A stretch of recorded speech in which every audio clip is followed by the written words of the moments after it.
Hai para majikanku, gimana kabar kalian? Aku harap kalian selalu dalam keadaan baik.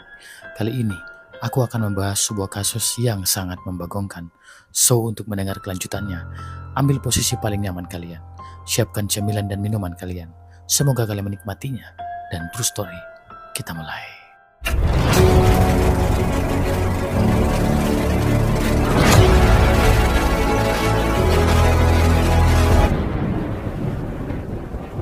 Kisah yang akan kita bahas kali ini datang dari Kabupaten Jeneponto, Sulawesi Selatan. Sebuah peristiwa yang berasal dari rasa rindu dan kesepian, namun berakhir menjadi tragedi berdarah yang melibatkan seorang anggota kepolisian, istrinya, dan seorang oknum militer. Cerita ini bukan sekedar tentang perselingkuhan.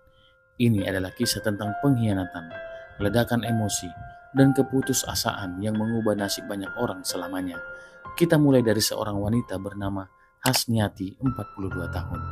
Di masa mudanya, ia pernah menjalin hubungan asmara dengan sepupunya sendiri, Hasanuddin alias Udin, seorang anggota TNI berpangkat Serda di Kodim 1425 Jeneponto. Namun hubungan itu kandas, entah karena keluarga tidak merestui atau karena ada masalah pribadi.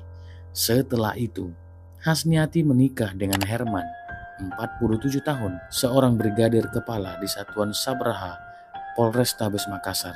Mereka tinggal di Kelurahan Binamu, Jeneponto, dan dikaruniai 4 orang anak.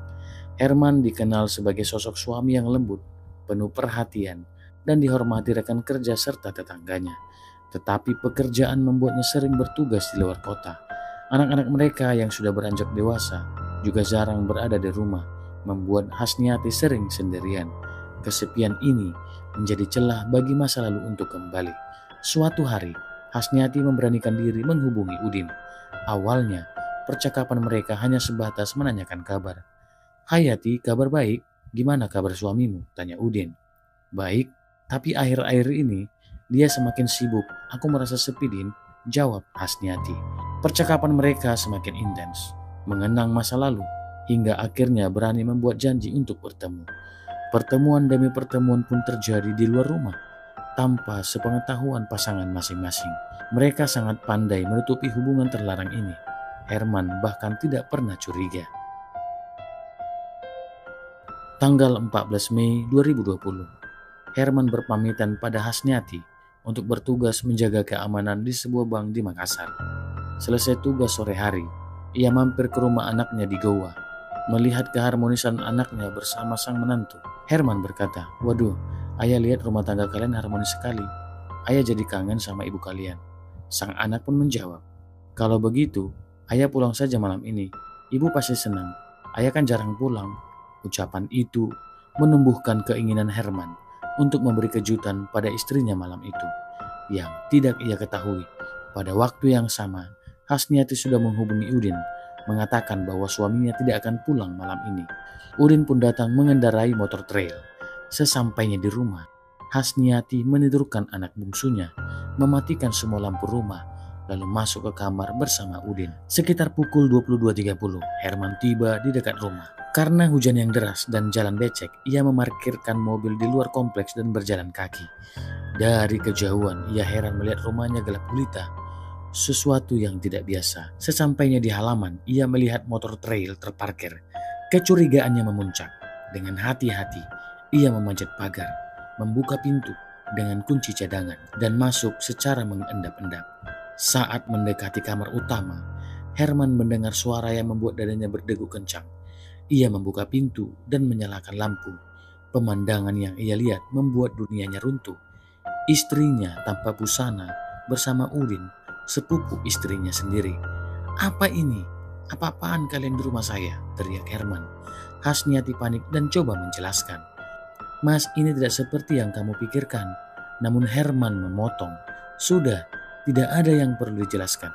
Kalian ketangkap basah." Herman yang dikuasai emosi mengeluarkan senjata dinasnya dan melepaskan tembakan peringatan ke arah dinding, membuat warga sekitar keluar rumah karena penasaran. Namun amarahnya belum reda. Ia mengarahkan senjata ke Hasniati dan menembak pahanya. Sang istri pun jatuh dan berteriak kesakitan, memohon, "Mas, tolong jangan begini. Kita bisa bicarakan baik-baik." Udin mencoba merebut senjata sambil berkata, Hentikan, maafkan kami. Namun usahanya gagal. Herman pun menembaknya lagi, mengenai paha, perut dan dada Udin, hingga ia terkapar berlumuran darah. Herman keluar rumah sambil memegang senjata dan berkata kepada tetangganya, "Aku baru saja menembak istriku dan pria itu karena memergoki mereka berselingkuh." Warga tidak berani mendekat. Setelah Herman pergi untuk menyerahkan diri, barulah mereka masuk dan menolong kedua korban. Hasniati dibawa ke RS Bayangkara, sementara Udin dibawa ke rumah sakit di Makassar. Hasniati selamat setelah mendapat perawatan cepat, namun Udin yang menjalani operasi pengangkatan peluru mengalami kondisi kritis dan meninggal dunia pada tanggal 29 Mei 2020. Keluarga Udin syok berat, tidak menyangka ia berselingkuh dengan sepupunya sendiri, apalagi berakhir tragis. Herman menjalani proses hukum, dikenakan sanksi pidana dan pelanggaran kode etik kepolisian. Dalam interogasi, ia mengaku menyesal, namun mengatakan bahwa tindakannya dilatar belakangi rasa kecewa dan marah karena dihianati.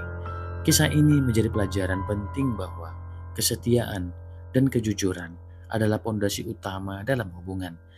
Sekali kepercayaan dihianati, dampaknya bisa menghancurkan kehidupan banyak orang. Demikian kasus kali ini para majikanku.